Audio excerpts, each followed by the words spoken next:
دم باش تماشاوان هجا از صباح رشید از خلکا نهیا فینا کجوره پیشکش کم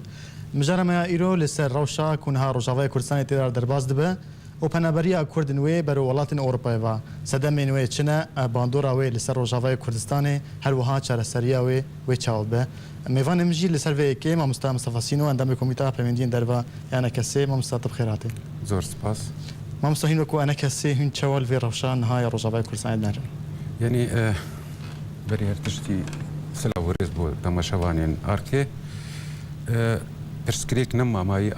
انا کسی تنی داکو انا کسی وی روشه تماشا و شروع بکتر من بلکی بو بلاد افکاری ست هر یکی جمعی هر کردکی به جوک مزن هر یک الگوری آستا خوی و الگوری برپرساتی آخوا بگمانه افتشتی گو ایرو روجاوای کردستانی در باست به صدموی سرکه او کریزا سوریه آکوگ 5 سال بردوامه لی هر دنا وی کریزی دیجی طیبت مندیه که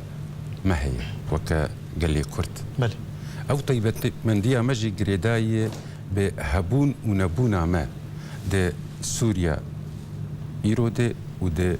سوریا پیش روجی ده وکا پیکاته که سربخوا وکا پیکاته که خدان ماف و پیش روش بیا من هر چند زو پرسکریکا سوری ورا چاره سرکرین اوی اف اریشیا کو که روجاوای کردستان جی تیرا در باست به چاره سریاوی احسان تر به لی دا پرسکر تگو صدم چنه بله صدم چنه ده چه ولات دنیای ده به اولات جوک به مزم به اولات خدان حکمك ذاتي به خدان سرخبونك تام به بلی ما مستنها لروجاوای لسوریه و روجاوای کردستان همون پنابری های بس اما بهتر لسر روجاوای کردستان داخل دستلاتا گوکوی دوری حکم دکه او بر پرسیار دبر حمق ایرانی کو توشی و جواکی و یولاتی دبن بله هن وکو انا کسی نبا پرسن ام وکا انا کسی ندستلاتن بله ام وکا انا کسی برواجی بشكل جوي ملتي تيتشو ساندن بله يعني انها يعني ايرو وكا تيخو يعني كرن وكا هاتي راك هاندن لروج افاي كردستاني والهريمه والدنيا يجي ريبابريه كي او ريبابريه بالنافي ريبابريه خسريده يكوك دستلاتا يك بارتييه بله روج افاي كردستاني ريبابريه خسر و بيادي بله برسن اف چوانه برکس یعنی من پیشیش ترگوت مگو لچو ولاتی وقت ولات توشی قیرانا که دبه دستلات گو حکم دکه او برپرسیار قالوا يعني اول ودري حكم دكان يعني رجيم مسؤول او تشتكي دي ترى او تشتكي تكليا وان بيونديا وان ودانو سندنا وان بحكومتها سوريا او اجاري شاغه كي دي ترى لايرو ايغو سر خاكي زاكوني تخوا بروجي تخوا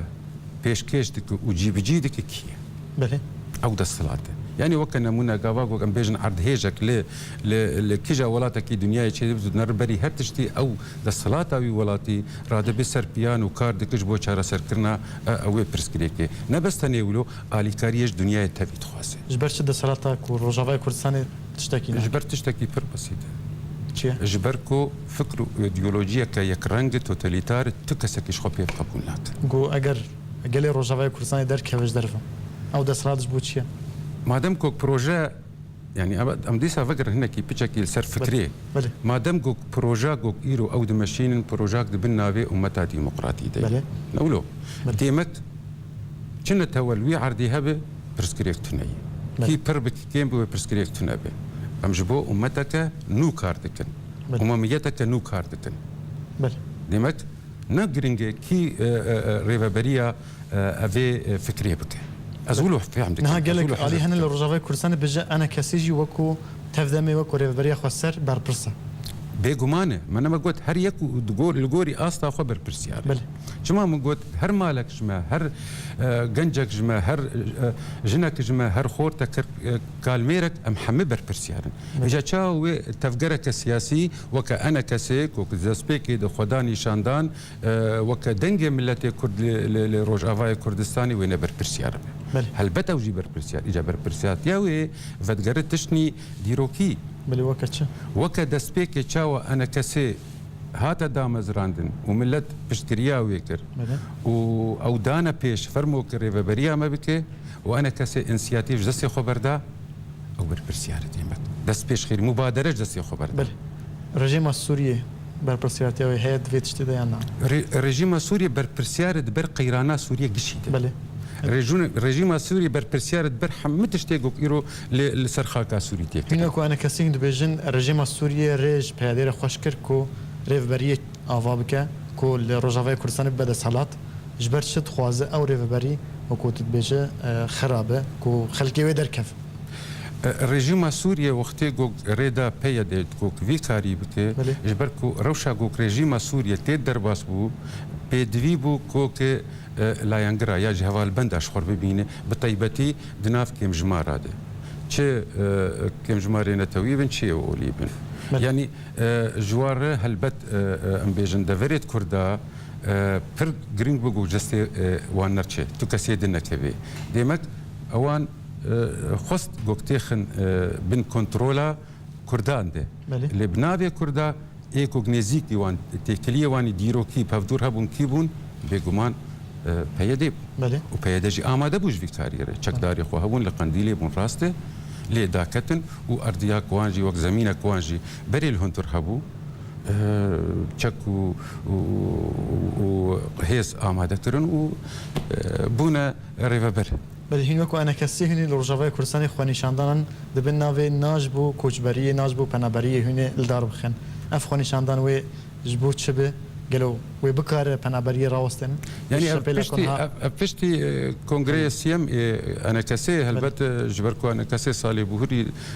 ڕەوشەکە سار دەبوو هاتبوو جەمداندن پشتی کۆنگرێ سیە و ئەv pirsgirêkên nû û تووشی جوواکێ بوون ئەنە کەسێک گەرەکە خۆ بلێواندا گەرەکە تەفگەرەکەی ڕاوایە گەرەکە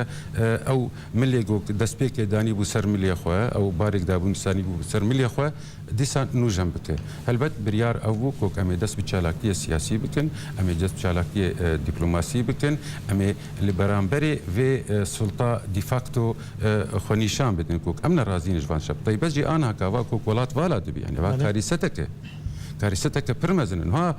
gelek dirê din dibe eva sebebê wê pirsgirêka Sûrî giştî belê rast e lêyama taybetê dîsa ez bêjin ha li Şamê li Humsê li Helebê em bêjin di kîlometreke çargoşî de hejmara miletê Ereb çi bê yek bi ya hezar bê ew ji ber ne pirsgirêk te çimku welatê wan e ew devera wan e tengî bikarin bizîvirin vegerin xwedî herdê xwe ême karîset ji me re هەر ئەم جێ نگەکی خۆ ji welat wenda dikin her gog ew qasî zehmet dibe em karibin di pêşa rojê de doza vî welatî bikin weke Kurdistan weke perçek ji ber ku dewsa wî nigêmekî digire welatiyên Ereb dikirin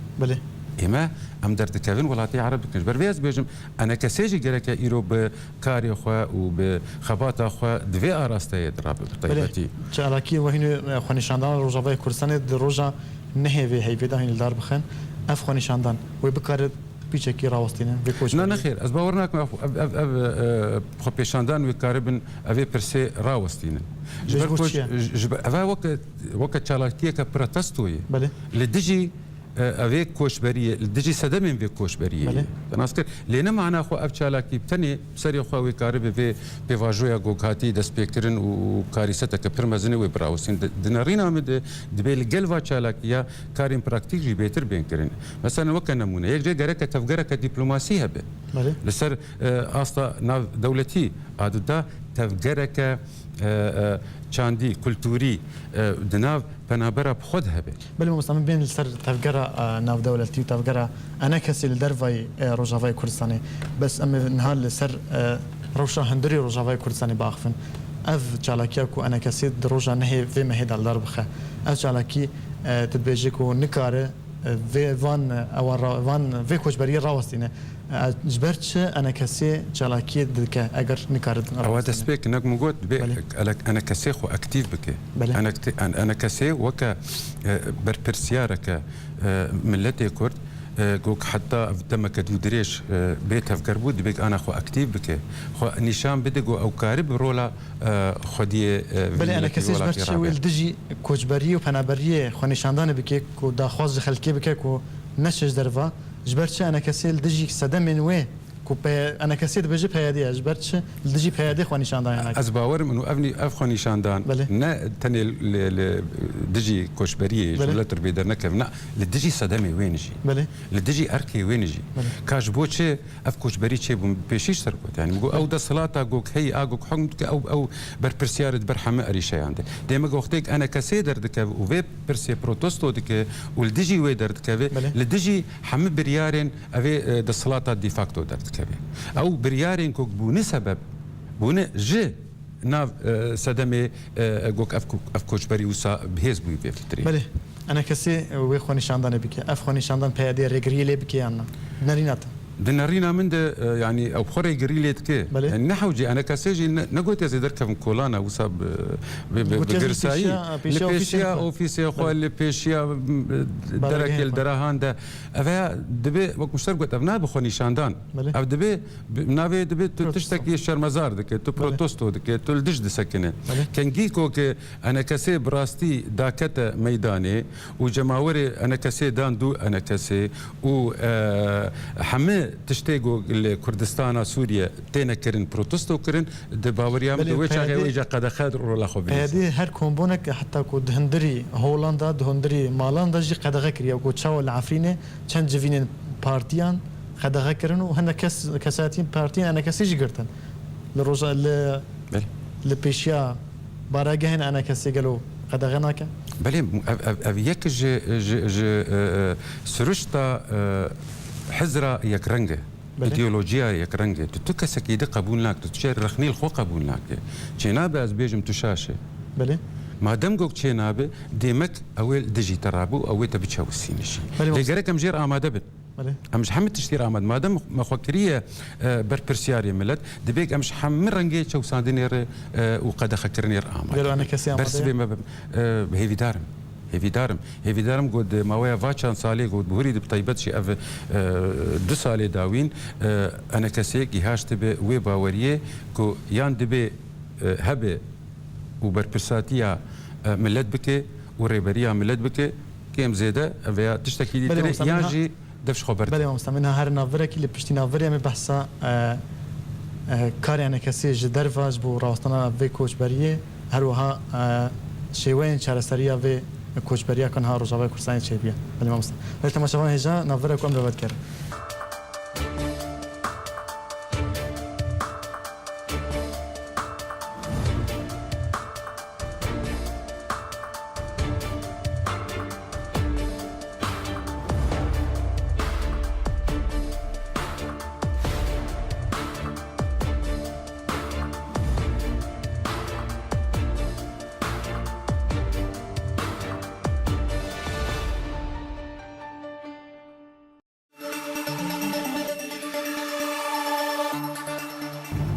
بله تماشاوان هجام جاردی ودگرن علی میوانی خواه مصطفی سینو اندام کمیته پیوندین دروا یعنی کسی و هفوینا خواه بردام بکن بله مصطفی جاردی بخیر هاته هین وکو انا کسی کاری وجه درواج بو راوسلاندن اوی کوچ بریه و چه کار کریه يعني ما هي تكار نكري مخابن يعني لي جرك بيكرن جرك كار لسر قالك اراستا بيكرن اوكي شي ما قلت اراستا دبلوماسي بي شي اراستا سياسي نافخوي بي لدواري نافخوي دبري هرتشي دبيك ان سر سدما بسكن كاش سدمي بكوش بريانه بيكمان وكم قلت جريداين بقيرانا سوري تمامي ديمك سدم اولهينه ابورينه وجفاكينه الحما برسكريك بهفتوره هشتن جوك أفقيرانا روبده كركم سروان بسكن لي كولين بكن وام كاربن اگر امن كاربن درمانك زندي يكسر جير بمين بكيماسي ام كاربن بندورك السر بكن ج لا دبلوماسي فيجي دبيكو ك ام تفجرك بكن داكو ام جواب بنابري خو نچار بون دركتن بن بالبشت ام نهلن كوك حتى مكارب نهلن كوت افا دريايا ده بخنقن ام نهلن كول دارستانا بين كشتن وبين وندات يعني خلكي خدر خنج درفا لا خلكي ما يقدرت كفن ويا وك اوجب ويا وك واقع حال يعني دي فاكتو السر سينوران تنكروان بزيفرين ما دام تنكروان بزيفرين ديمك بيبقى الي كارج جوار بكيماسي اوان برسكريكي جوكتوشي وان دبن تكارب السبك بك يعني وقت هلبت يعني وك نمونه قال لك كوميتي انا كسيل اوروبا هنا كاربن بيشوازيا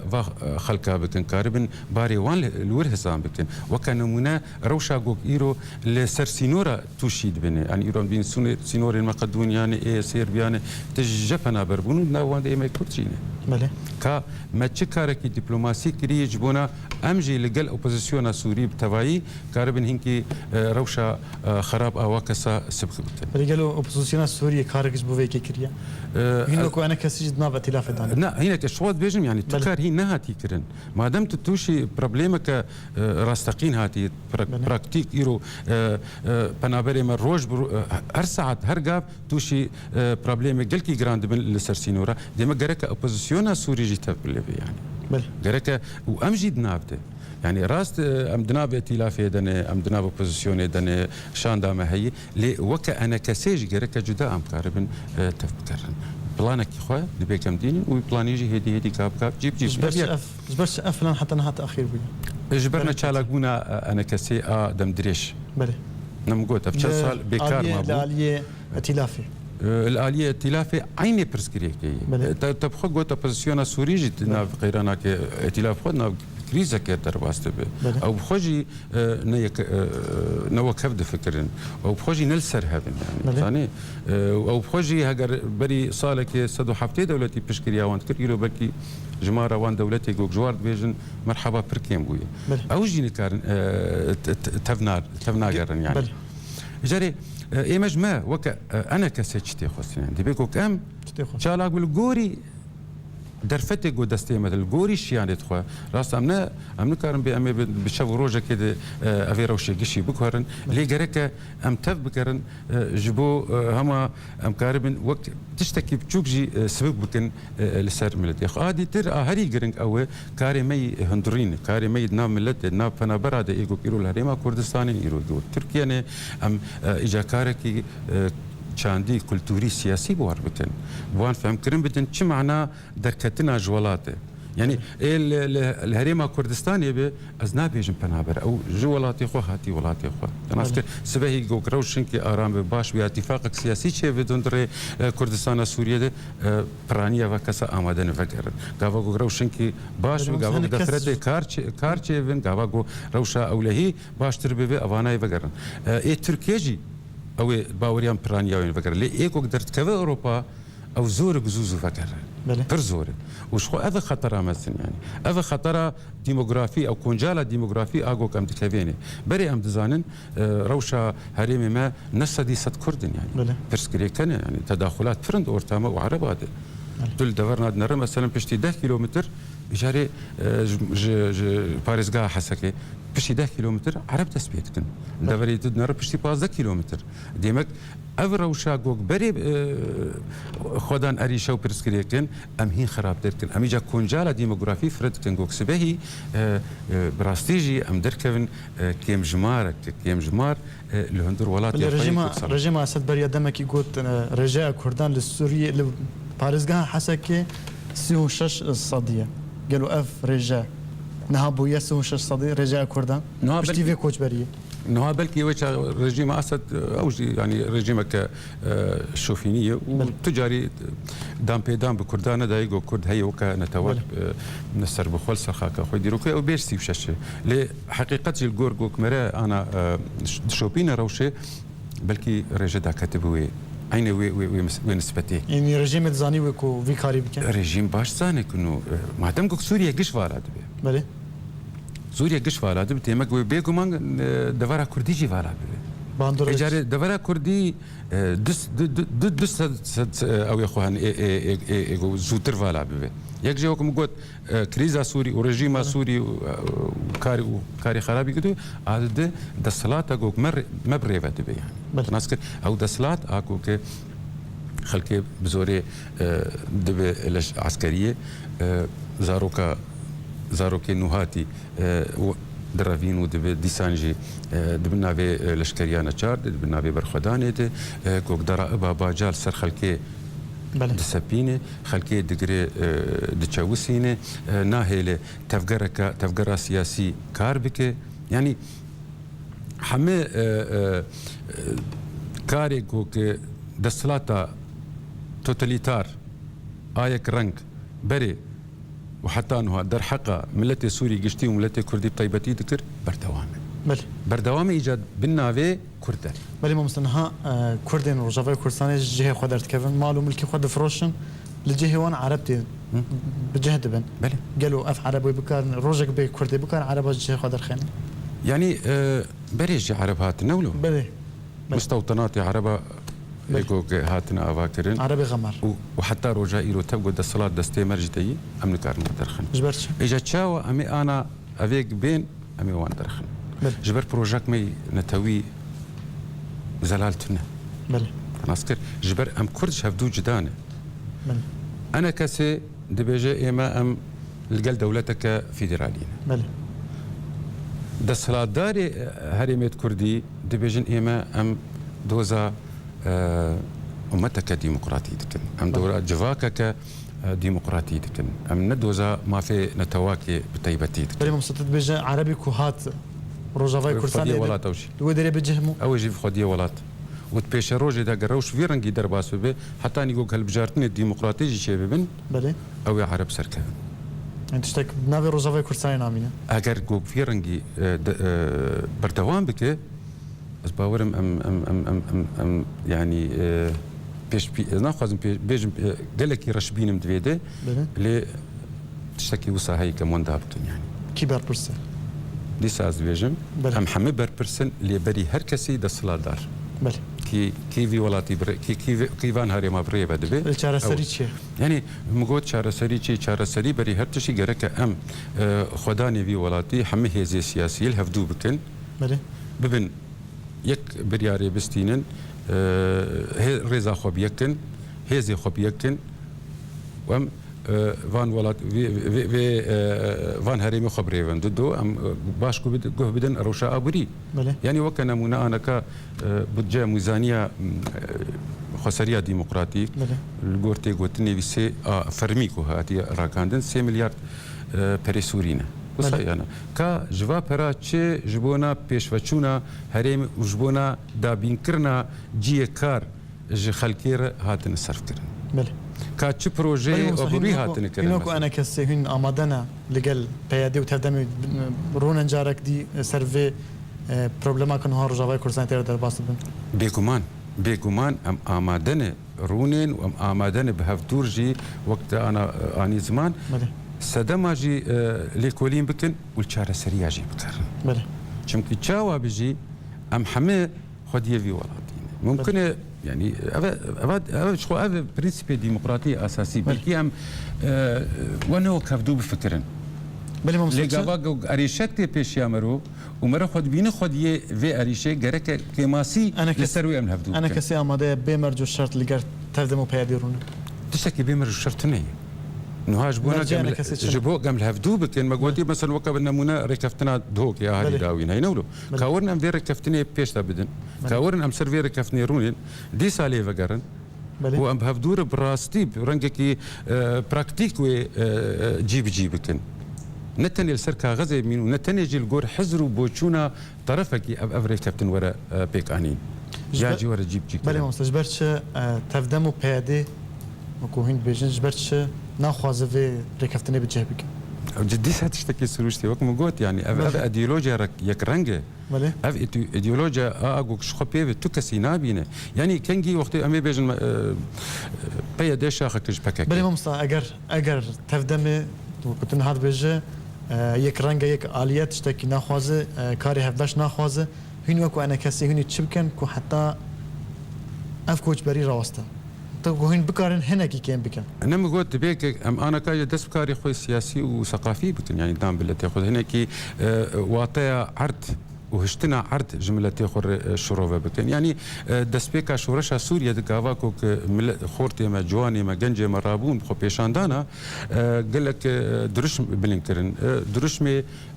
جريداي يكسر بما في نتوية كردوة أنا أذكر شوا از بيجم أفكسانا أفينداري ولاتي خونه أفينداري دوزا خونه إنما ممكن وصل بحساني دجى دوزة برد ليدبيك إجاري مرجع واطا بيك فجريدانا بخاكي وبيك فجريدانا بدوزة جوار بيتر شروفه بل ما مستبرسك مداوي هي بس تخوازم بتشكي بكورتاهيت برسفان بده دانو ساندرين دولات أوروبية لقال بنابرين روجافاي كردستاني والسورية هم شوات بينهم ورقرتنا وان بزو يعني او تحلوستي قوك انا هاتن دست شانكرم بطيبتجي المانيا براستي بلكي خداني في ملتي جي جوارنا كن كافاكو آمادن پیشوازی وام بکن قاد آمادن وام جیب کن هک بیجن 5 مليون هک بیجن 4 مليون آمادن از باورم يعني ایرو دولتي هرمي ایگو خود بینن جیران ملت سوریه ویکارینک یک آدو دا باشتر بو جدیولاکو که او قاسبال بیک شاندن سر روشا پنابرا هاتو بخشان سر چاره سر کرنا کریزا سوریه هر چقواسی اف کریزا بلز به چاره سر کرن هر چقواسی هر اف پرزگریک جی او زوتر بین چاره سر بله مصطفى سینو اندام کمیته پرندین در بیان کسی میوانه مبو گلکس باس درس بله تماشاوان هجا خلقا ایرو یا هفوینا ارکیج بداوی هات حتی خلقا کتیب من خیر و خوشی